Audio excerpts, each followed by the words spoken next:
Hello everybody, Michelle here from Mighty Dubia Feeders. Today I want to talk about something that can happen when you have Dubia roaches and you're caring for them.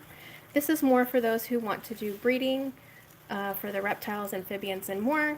So something that's important to know about Dubia roaches is that overall they're relatively pretty easy to take care of. Um, just in like your overall handling of them. However, it can become a problem if you tend to be a person that has allergies. So, fortunately, I haven't really had a problem with allergies all my life, but I know several people that have allergies, and like my sister, for example, she's always had really bad allergies to pet dander, mold, pollen, things like that. So I just wanted to make sure that you're aware of that if you are breeding and, on a continual basis, you're just trying to, handle the roaches, maybe you're sorting, feeding them, or stuff like that, that you need to consider if you're a person that has allergies usually. If you do, you could be a little bit more prone to getting allergies from the frass. So I just real quick wanted to talk about that um, and let you see them while I'm kind of feeding them. I'm feeding them some apples and oranges, and oh, this is corn on the cob that I'm feeding them as well. And I'm putting some water crystals in here, and these are our breeder bins. And so let me first go ahead and just go over some tips I have for you to help prevent as much as possible as you can for developing allergies. So the first one, of course, would be this, wearing gloves, right? So these are latex-free gloves, and they're also powder-free. Another thing is that if you have allergies to latex, you want to make sure that when you buy them on Amazon or wherever you want to get them from, like a local store, that you just go ahead and double check that they're latex free. So that way you don't stand any issues with that. I know some people who are allergic to shellfish tend to be allergic to latex, so that's something that you might really want to think about. Make sure that it's latex free. I'll show you an example of what the ones we use. So we use 4 Pro powder free, and you see on here, where does it say? It says powder free here, and they are latex free here. So they're relatively inexpensive, but this is a good product to use. You want to make sure. Now sometimes I've been working with Dubia roaches for like over 5 to 8 years. Somewhere along there, I kind of forget along the way when we first started breeding them. But every now and then I'll, mess around with them without gloves on. I'm only doing that, you guys, because I don't suffer with allergies. And so I wash my hands so diligently after that. And it's just for a quick encounter. And sometimes it's even when I run out of gloves, to be honest. So we have to always make sure that we're stocked really good for those with those gloves and stuff. But yeah, you'll sometimes see that and people will comment, and I get where they're coming from. It's really true. You have to be careful for getting those allergies. Now, what are the allergies from? Are they necessarily from these dubia roaches? Not necessarily. Dubia roaches are pretty okay to handle and all of that, but what it is their dust, or what you might call their frass, which is their dubia poop. So really, when you're handling, like say you're sorting and you're cleaning out your bin, you want to be really careful till that's really when you need to wear gloves. And wash your hands really good after. You should be washing your hands really, really, really good all the way up your arms. That's what I do. So even though I have gloves here, I might get my frass on my arm, right? So I'm going to wash all the way to there. And what I do right away also after like messing with them is I will go ahead and get in the shower and immediately like take a shower, so that there's no, because it can get also on your clothes. So that's something that you want to think about. So another thing that you can consider, especially if you have allergies, is wearing a mask. After the pandemic, that you've gotten really probably used to different kinds of masks.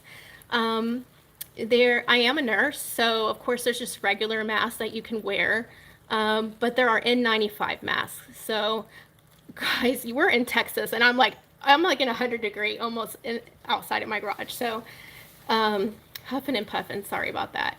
But I don't feel the need to wear a mask all the time. I will when I'm sorting and cleaning out really big bins just to protect my lungs. Um, if you have allergies, particularly like allergies to mold and pollen, you better believe you probably should wear at the very least a regular mask. Um, there's also like an N95 mask that you can get, and I'm going to show you over here. So this is the N95 mask that we use, and you can still buy these on Amazon and online. This brand is called Mighty Mask Respirator, okay, and it's an N95, as you can see. So you can go ahead and wear one of those and try your best to get through the whole sorting and cleaning out of your bin. So basically, if you have those, you'll be doing good. Wash your hands real good, sanitize, take a shower as fast as possible, and get out of the clothes that you were doing all that with. And they should be okay, or you should be okay. Let me see if there's any, the symptoms I wanted to talk about that you may see when you're, if you are developing an allergy is allergic rhinitis. So that's like from what I remember, stuff with your nose, right?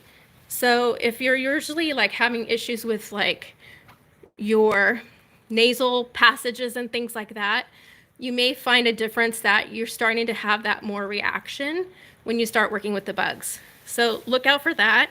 Some people who have asthma, this is also a problem. So trouble breathing, feeling like everything is tightening. So you just want to be careful with that. And so this protective gear should help you out a lot. And hopefully that's like a good idea for you. Let's see if there's anything else I wanted to talk about. Oh, just avoid whenever you have your gloves on, and then even after until you wash your hands, avoid of obviously touching your mouth area, your face area, your eye area, because that's how a lot can get transferred. All right, guys, I'm gonna just go ahead and start feeding the rest of these guys. I hope that helped you understand a little bit more about the dangers of working with these bugs. Is that the bugs in themselves are not a super big issue, it's their frass. And I hope that if you do have allergies, you take some of my tips and tricks that I just shared with you. But I'll just stay on for another minute or two just feeding so y'all can watch me feed them. Leave me a comment and let me know where you guys are watching from. Thank you so much for subscribing, by the way, and for tuning in and watching our videos. Like, we so appreciate it. We're so small fry compared to a lot of bigger companies, and we know that you guys can go anywhere, but you guys are the best, and you always sell us out, and we really appreciate it. We do have a lot available on our website right now. We'll put some colonies. If you need a starter colony, we do have some available right now. But this is what I'm feeding these guys. This is my no touch bin. That means I don't pull anything out from it. As you can see, it's mixture, right? Like, you got some extra larges in here. You've got some medium, smalls, and adults. And I have them to that 4-to-1 ratio as much as possible. I try not to mess with this bin too much, just enough to kind of keep it clean, because I don't want to mess with them too much. But I've got corn in here. I got the hydration right there, the bug gulp, and I have the slices. So a lot of times I like to slice them up like this, simply because I like to put them like on here like this, and they can eat the orange from both sides. So they can climb on top or go underneath. Corn on the cob, they really like that. So that's another really cheap thing.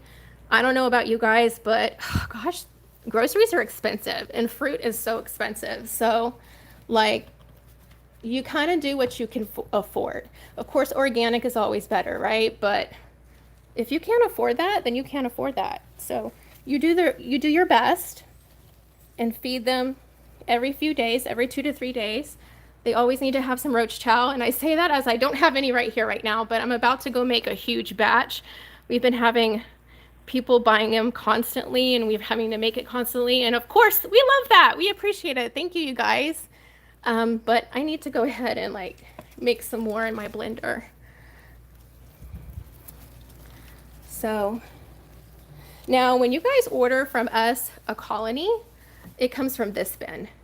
It comes from this bin, and I'll show you the other bin it comes from. It comes from this bin. So these are a bunch of extra larges in here that, let me see if I can, I've already started to feed them. I'm sorry, it's dark. And this is my first time live streaming in a long time, you guys. I haven't done this, so forgive me if I'm being kind of annoying. I don't have a light, but I'm gonna, here we go. So how do I know, or how do you know when you order from us that you get fresh adults, right? Because I have a bin that's just for extra large. And these are all for you guys. So when you order, I take them out of here. So that way you know they're all freshly molted. You see this one? She's freshly molted. Let's see if we see any more. Oh, here's a female. She's freshly molted, but as you can see, there's a whole bunch of them, and you get them in here too. So, okay guys, I hope that helped you understand a little bit more about allergies and all that good stuff. Thanks again. We really love you guys. We really appreciate all of you. And we'll see you soon. Oh, look out, because we are going to a reptile show this weekend. I'm super excited, in Houston at NRG.